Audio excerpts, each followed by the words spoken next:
నమస్తే. శ్రీ గురుభ్యో నమః.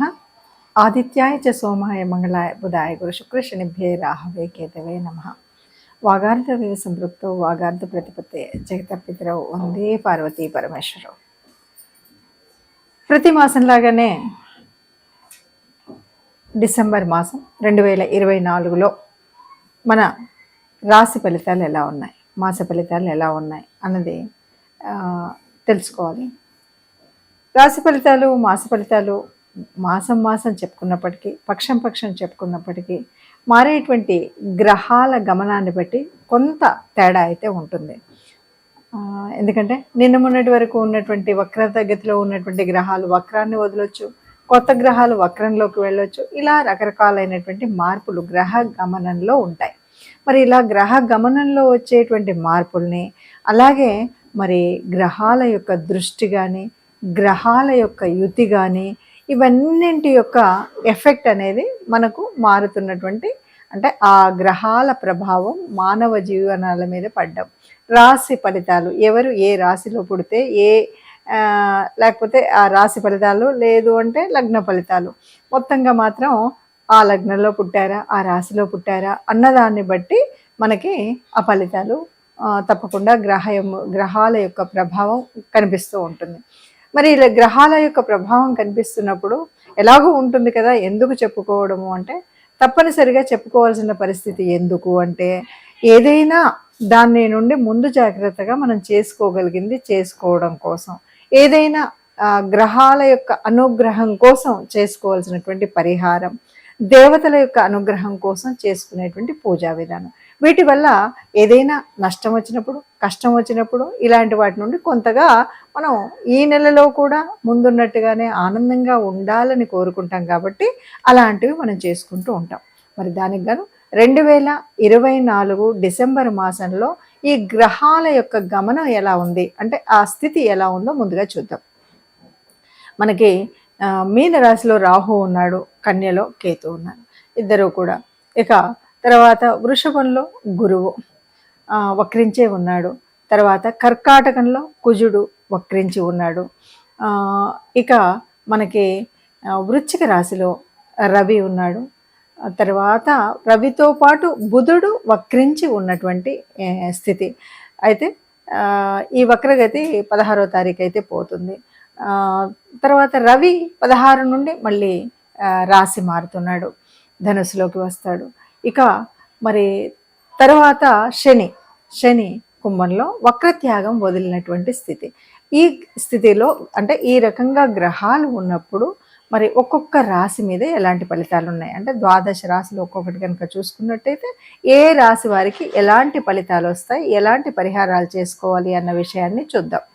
ఇప్పుడు వృషభ రాశి వారికి రాశిలోనే గురువు వక్రించి ఉన్నాడు. సో ఇప్పుడు ఇది కొంతకాలంగా మనం చూస్తున్నది ఎలా ఉందో అలాంటి స్థితే ఉంటుంది. ఏమి కొత్తగా అయినటువంటి మార్పులు చేర్పులు అయితే ఉండవు.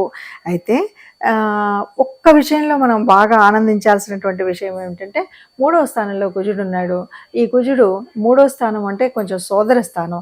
ఇప్పటి వరకు కుటుంబంలో ఎక్కడో దూరంగా విచ్ఛిన్నమయ్యో దూరంగా ఉండిపోయినటువంటి కుటుంబ సభ్యులు కలవడం కానీ, కుటుంబానికి సంబంధించినటువంటి అభివృద్ధికరమైనటువంటి పనులు చేయడం కానీ మాత్రం ఈ రాశివారు చక్కగా, అంటే ఏదైనా సరే మా పెద్దల నాటి ఇల్లు మళ్ళీ బాగు చేయిద్దాం అనుకుంటారు, లేకపోతే మా పెద్దలందరూ కట్టించినటువంటి దేవాలయం బాగు చేయిద్దాం అనుకుంటారు.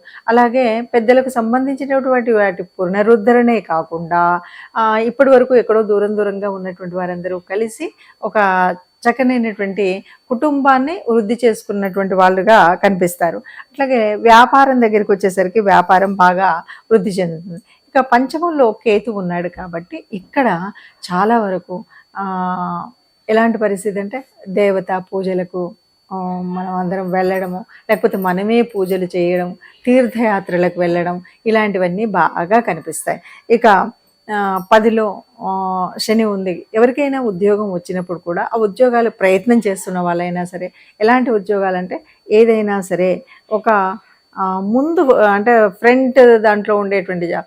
శని అంటేనే కొంత క్లీనింగ్ ఇలాంటివి, మున్సిపల్లో జాబులు వస్తుంటాయి చూడండి, వాళ్ళకి చక్కటి అవకాశం. అలాగే ఏవైనా సరే క్లీనింగ్ వర్క్స్ అంటే మనం ఏం చెప్తాము, కొంతమంది ఈ బొగ్గుకు సంబంధించినటువంటి వ్యాపారస్తులు ఉంటారు, ఆ పనిలో కూడా ఉంటారు. ఇనుముకు సంబంధించినటువంటి వ్యాపారాలు ఉంటాయి, వాటిలో కూడా అంటే వాటిలో ఉద్యోగాలు, ఇప్పుడు వ్యాపారానికి సంబంధించింది కాకుండా వృత్తి వ్యాపారాలు కాబట్టి 10వ స్థానంలో ఉంటే వీరి యొక్క జీవనోపాధానికి ఆ రకమైనటువంటి అంటే బొగ్గు గనుల్లో పనిచేసే వాళ్ళకి ఉద్యోగాలు వస్తాయి. ఐరన్ ఇనుప సామాను అమ్ముకునేది కూడా అందులోకే వస్తుంది. ఈ రకంగా ఉంటుంది. 11లో మనకు విదేశీ సంబంధమైనటువంటి ఏదైనా డబ్బు రావాల్సింది. అంతెందుకు అంటే విదేశం నుండి ఎక్కడ వస్తుంది, మేము ఎక్కడ పెట్టుబడి పెట్టలేదు అంటే, ఏదైనా యూట్యూబ్ చేసే వాళ్ళు ఉంటే కూడా విదేశం నుండి వచ్చేటువంటి డబ్బే కదా అదే, అంటే విదేశం నుండి ఎంతో కొంత డబ్బు రావడం అనేటువంటిది ఈ నెలలో కనిపిస్తుంది. ఇక్కడ ఏంటంటే రవి వృశ్చిక రాశిలో ఉంటాడు 15 వరకు. 16వ తారీఖుకి ఆయన మారుతూ ఉన్నాడు. ఎక్కడికి మారుతూ ఉన్నాడు? ధనుసులోకి మారుతున్నాడు. అంటే 7లో రవి ఉంటే ఏమవుతుంది మనకు బాగా తెలుసు. మొదటి పక్షంలో ఉన్నటువంటి రవి ఏం చేస్తున్నాడు అంటే మనకి భార్యాభర్తల మధ్య కొన్ని చికాకులు, గొడవలు, వివాహానికి సంబంధానికి ఉంటే కూడా కుదరకపోవడం, ఇలాంటివన్నీ జరిగేటువంటి అవకాశం ఉంది. అందుకని ఎవరైనా పెళ్లి ప్రయత్నాలు చేయాలి అనుకుంటే మొదటి పక్షం వదిలేయండి. రవి 8వ స్థానాల్లోకి వెళుతున్నాడు. రవి 8వ స్థానాలకు వెళుతున్నాడు అంటే ఇప్పటి వరకు ఏదైనా అనారోగ్యాలు ఉన్నా ఆరోగ్యవంతులుగా అవుతారు. అట్లాగే ఒకటి ఏంటంటే పెళ్లి ప్రయత్నాలు చేసేటువంటి వారు ఇప్పుడు ఏవైనా ప్రయత్నాలు చేసుకోవాలనుకుంటే ఈ 2వ పక్షంలో తప్పనిసరిగా మనం ప్రయత్నాలు చేసుకున్నట్టయితే అన్నీ సరిగ్గా ఉంటాయి. మరి రాశి ఫలితాలను అయితే మనం ఇలా తప్పనిసరిగా చూసుకుంటే దానివల్ల ఉపయోగాలు అన్నాం. లేదు అంటే మనం పరిహారాలు ఎలా తెలుసుకోవాలి, ఏం చేయాలి అని అన్నాం. ఏది ఏమైనా సరే మొత్తంగా ఏమిటి అంటే గ్రహాల యొక్క గమనం అనేటువంటిది మన పూర్వజన్మలో ఉన్నటువంటి ఫలితాల మూలంగానే మనకు జన్మజాతకంలో అయితే గ్రహాలు పడతాయి. కానీ మారుతున్నటువంటి ఈ గోచార రీత్యా మారుతూ ఉన్నప్పుడు ఒక్కొక్కసారి అంటే జన్మజాతకంలో ఉన్నటువంటి వాటికి అందులో అవి ఏవి యోగిస్తున్నాయి, ఏవి యోగించట్లేదు, ఏ దశ నడుస్తుంది, ఏ దశ అనుకూలత ఉంది, ఏ దశ అననుకూలంగా ఉంది అన్న విషయాలు మనకు తెలియదు. కాబట్టి వీటి గురించి కొంతైనా అవగాహన ఉండాలి. అంటే మీరు ఆస్ట్రాలజీ చేసిన వాళ్ళు కాకపోయినా మన జన్మచక్రాన్ని అయితే చూసుకోగలుగుతారు చాలామంది. జన్మచక్రం చూసుకున్నప్పుడు ఏ రాశి వాళ్ళకి ఏ రాశి మనది, ఏ రాశి వాళ్ళకి సరిగ్గా ఉంది లేదు, అలాగే మనకు యోగించే గ్రహాలేంటి, యోగించని గ్రహాలేంటి అన్నది మనకు తెలుస్తుంది. అలా తెలియని వారు ఎవరైనా ఉంటే మీకు నచ్చినటువంటి, మీకు తెలిసినటువంటి జ్యోతిష్యులు ఉంటారు కాబట్టి వాళ్ళ దగ్గరికి వెళితే మీ గ్రహరీత్యా మొత్తంగా జీవితం యొక్క పూర్తి పరిస్థితిని మనకు ఈ కుండల్లో చూపెడతారు. అదే కాకుండా మనకు ప్రత్యేకించినటువంటి ఏవైనా ఉన్నా మనం తీర్చుకోవడానికి ఉంటుంది. అయితే ప్రస్తుతం ఇప్పుడున్నటువంటి స్థితిలో అంటే డిసెంబర్ మాసంలో 2024లో ఉన్నటువంటి గ్రహ గమనాన్ని బట్టి ఒక్కొక్క రాశి వారికి ఒక్కొక్క విధంగా ఉన్నాయి. ఏది ఏమైనా ఇక్కడ ఏంటి మనం చూస్తున్నామంటే 3 గ్రహాల యొక్క వక్రస్థితిని చూస్తున్నాం. 3 గ్రహాలు వక్రజయించి ఉండడం అనేటువంటిది ఉంటే ఏదో ఒక గ్రహం ఏదో ఒక రాశి నుండి మన రాశికి 4వ స్థానం అవ్వచ్చు, 5వ స్థానం అవ్వచ్చు, 1వ స్థానం అవ్వచ్చు వక్రించి ఉన్నప్పుడు ఫలితాలు వేరుగా ఉంటాయి. సరే 15వ తారీఖులో బుధుడు మారినప్పటికి కూడా అలాగే మరి కుజుడి దగ్గరికి వచ్చేసరికి కేవలం వక్రగతి కాదు, ఇక్కడ ఏంటంటే నీచ పొందినటువంటి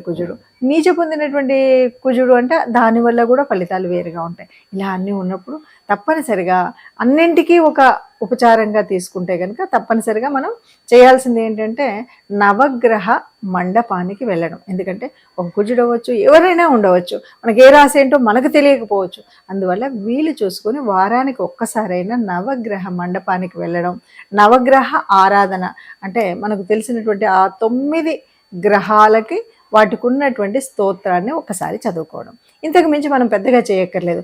నవగ్రహ ప్రదక్షిణ, నవగ్రహ స్తోత్రాల్ని చదువుకోవడం వీలైతే. ఎందుకంటే ఏ పరిస్థితి అయినా మనకి ఎట్లా అంటే మనకు ముందున్నటువంటి దానం, ధర్మం వీటి మీదనే మన ఆధారపడి ఉంటుంది. అంతేకాదు మనం ఏ విషయం చేసినా ధర్మార్థ కామ మోక్షాలు అంటూ ఉంటారు భారతీయతలో. ఈ ధర్మము, అర్థము అనేటువంటిది అర్థాన్ని ధర్మబద్ధంగా కనుక మనము సంపాదించినా, ఖర్చు పెట్టినా చేసినట్టయితే ఈ మిగతా దోషాలన్నీ కూడా పోతాయి. కాబట్టి ధర్మబద్ధమైనటువంటి కార్యక్రమాలు చేయడం, అలాగే సర్వదేవతారూపమైనటువంటి ఆ గోమాతని దర్శించడం, గోమాతకి దర్శించడం కంటే కూడా గ్రాసం పెట్టడం అనేటువంటిది మరీ ముఖ్యమైనటువంటిది. అందువల్ల గోమాత గ్రాసం పెడతారా, మనకు సర్వ అలంకారభూతుడైనటువంటి, ఎప్పుడు కూడా ఎవరికి ఏ కష్టం వచ్చినా నేనున్నాను అంటూ చెప్పేటువంటి బోలాశంకరుడు. అందుకని ఈశ్వర అభిషేకం అని కూడా అంటారు.